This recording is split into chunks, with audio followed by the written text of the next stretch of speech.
ನಮಸ್ತೆ. ನಮಸ್ತೆ. ನನ್ನ ಹೆಸರು ಶಾರದಾ. ನನಗೆ ಇಲ್ಲಿಗೆ ಪ್ರಮೋಟ್ ಮಾಡಿದಂಥವ್ರು ಪುಷ್ಪಲತಾ ಮೇಡಮ್ ಬಜ್ಪೇಯಿಯವರು. ನಾನು 15 ವರ್ಷದಿಂದ ಶ್ರೀ ನಾರಾಯಣ ಗುರು ಡಿಗ್ರಿ ಕಾಲೇಜಲ್ಲಿ ಲೆಕ್ಚರರ್ ಆಗಿ ಕೆಲಸವನ್ನು ನಿರ್ವಹಿಸ್ತಾ ಇದ್ದೇನೆ. ನನಗೆ ತುಂಬ ಖುಷಿಯಾಗಿ ಎರಡು ವಿಚಾರ ಒಂದು ನಿಮಿಷ ಹೇಳಿದ್ದಾರೆ, 2 ನಿಮಿಷ ನಾನು ಮಾತಾಡಲೇಬೇಕು. ನನಗೆ ತುಂಬ ಖುಷಿ ಆಗುತ್ತೆ ಏನಂತ ಹೇಳಿದರೆ, 15 ವರ್ಷದಿಂದ ಟೀಚಿಂಗ್ ಫೀಲ್ಡಲ್ಲಿ ಕೆಲಸ ನಿರ್ವಹಿಸ್ತಾ ಇದ್ದೇವೆ. ಕೆಲಸಕ್ಕೆ ಸೇರುವಾಗ ಎಕ್ಸ್ಪೀರಿಯನ್ಸ್ ಕೇಳ್ತಾರೆ, ಸ್ಯಾಲ್ರಿ ಕೊಡದಷ್ಟೇ ಕೊಡಿ ಎಕ್ಸ್ಪೀರಿಯನ್ಸನ್ನು ಎಕ್ಸ್ಪೆಕ್ಟ್ ಮಾಡ್ತಾರೆ. ಆದರೆ ಅಲ್ಲಿ ನಾವು ಕೆಲಸ ಮಾಡೋದಕ್ಕೆ ತಕ್ಕಂಥ ಪ್ರತಿಫಲ ಆಗಲಿ ಗೌರವ ಆಗಲಿ ನನಗೆ ಸಿಗೋದಿಲ್ಲ.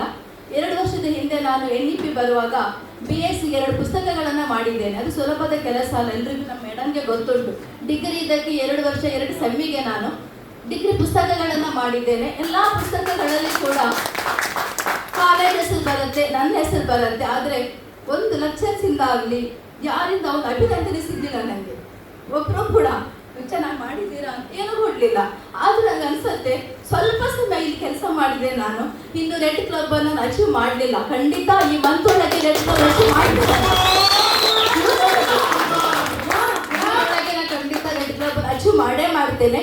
ಆದರೆ ನಾನು ಒಂದು ಕ್ರೈಟೇರಿಯಾವನ್ನು ಫಿನಿಶ್ ಮಾಡಿದ್ದೇನೆ ಅಂತ ಒಂದು ಕಿಟ್ ಅನ್ನು ಕೊಟ್ಟು ಅಭಿನಂದನೆ ಮಾಡೋದಿದೆ ಅಲ್ಲ, ಒಂದು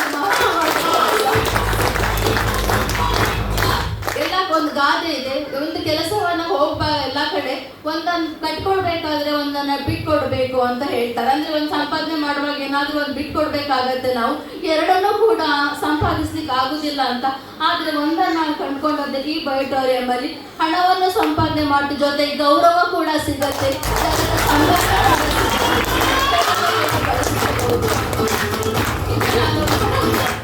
ನಾನು ಪ್ರಾಡಕ್ಟ್ ಬಗ್ಗೆ ಹೇಳಬೇಕಾದ್ರೆ ನನ್ನ ಅಮ್ಮನಿಗೆ ಮೊದಲು ನಾನು ತಗೊಂಡಿದ್ದೇನೆ. 6-7 ವರ್ಷದಿಂದ ನನ್ನ ಅಮ್ಮನಿಗೆ ತಲೆ ಹಿಂದೆ ಕೂದಲ ಕೆಳಗಡೆ ನೋವುಂಟು. ತುಂಬಾ ಡಾಕ್ಟ್ರಿಗೆ ದೇವರಕಟ್ಟೆ ಕರ್ಕೊಂಡು ತುಂಬಾ ಡಾಕ್ಟ್ರಿಗೆ ತೋರಿಸಿದ್ದೇನೆ. ನ್ಯೂರೋ ಹತ್ರ ತೋರಿಸುವಾಗ ಸೌದಿದೆ, ಅದು ಏಜ್ ಆಗಿದೆ, ಕಡಿಮೆ ಆಗುದಿಲ್ಲ, ಟ್ರೀಟ್ಮೆಂಟ್ ತಗೊಳ್ತಾನೆ ಇರಬೇಕು ಅಂತ. ಆಗದಿಂದ ಮಾತ್ರೆ ತಗೊಳ್ತಿದ್ದಾರೆ, ಕಮ್ಮಿ ಆಗಲಿಲ್ಲ. ಮತ್ತೆ ಒಂದು ಕಾಲು ನೋವು ತುಂಬ ಇತ್ತು ಅವರಿಗೆ. 1.5 ವರ್ಷ ನಾನು 15 ದಿನಕ್ಕೊಮ್ಮೆ ರಜೆ ಮಾಡಿ ನಾನಿಲ್ಲೇ ವೆನ್ಲಾಕಲ್ಲಿ ಹೋಮಿಯೋಪತಿಕ್ ಮೆಡಿಸಿನ್ ಮಾಡಿದೆ ಅವರಿಗೆ. ಆದರೂ ಕೆಳಗೆ ಕುತ್ಕೊಳ್ಳಿಕ್ಕೆ ಆಗೋದಿಲ್ಲ, ಅವ್ರಿಗೆ ಸ್ಟೆಪ್ ಹತ್ತಲಿಕ್ಕೆ ಆಗ್ತಾ ಇರಲಿಲ್ಲ. ಹಾಗೆ ನಾನು ಫಸ್ಟ್ ಅವರಿಗೇನೆ ಪ್ರಾಡಕ್ಟನ್ನು ತಗೊಂಡಿದ್ದೇನೆ. ಈಗ 1 ತಿಂಗಳ ಅದು ಪ್ರಾಡಕ್ಟ್ ಅವರಿಗೆ ತಗೊಂಡ ನಂತರ ಈಗ ಅವ್ರ ಕತ್ನೋವು ಕೂಡ ಅವ್ರು ಹೇಳ್ತಾರೆ ಕಮ್ಮಿ ಆಗಿದೆ ನನಗೆ ಕತ್ನೋವು ಕೂಡ ಅಂತ. ಮೆಲ್ಲಕ್ಕೆ ಸ್ಟೆಪ್ ಹತ್ತಿ ಕೂಡ ನಡ್ಕೊಂಡು ಹೋಗ್ತಾ ಇದ್ದಾರೆ. ಅವ್ರು ಯೂಸ್ ಮಾಡ್ತಾರೆ. ಬಟ್ ನಾನು ಮನೇಲಿ ಎದ್ದ ಕೂಡಲೇ ಮನೇಲಿರುವಾಗ ನೀರು ಕುಡಿತಾ ಇದ್ದೇನೆ. ನನ್ನ ಅನುಭವ, ನನಗೆ ಸ್ವಲ್ಪ ಕೆಲವು ಬಟಾಟೆ ಬೇಳೆ ತಿಂದಾಗ ತುಂಬ ಗ್ಯಾಸ್ಟ್ರಿಕ್ ಆಗ್ತಿತ್ತು, ಇನ್ನು ಬೇಡ ಅನ್ನಿಸ್ತಿತ್ತು. ಬೆಳಗ್ಗೆ ಎದ್ದ ಕೂಡಲೇ ಒಂದು ಬಾಟಲ್ ನೀರು ಫುಲ್ ನಾನೇ ಒಮ್ಮೊಮ್ಮೆ ಕುಡಿತಾ ಇದ್ದೇನೆ. ನನಗೀಗ ಗ್ಯಾಸ್ಟ್ರಿಕ್ ಹೋದಂಥ ಫೀಲ್ ನನಗೆ ಆಗ್ತಾ ಇದೆ. ಅದ್ರ ಜೊತೆಗೀಗ ಲಾಸ್ಟ್ ವೀಕ್ ಮೇಡಮ್ ನಾನು ಹೋಗಿ ನನ್ನ ತಂಗಿ ಮತ್ತು ಭಾವನೆಗೆ ಕೂಡ ಇಬ್ಬರಿಗೂ ಒಂದು ಫ್ಯಾಮಿಲಿ ಕಿಟ್ಟನ್ನು ದೇಲಗಟ್ಟೆ ಹೋಗಿ ಕೊಟ್ಟು ಬಂದಿದ್ದೇವೆ.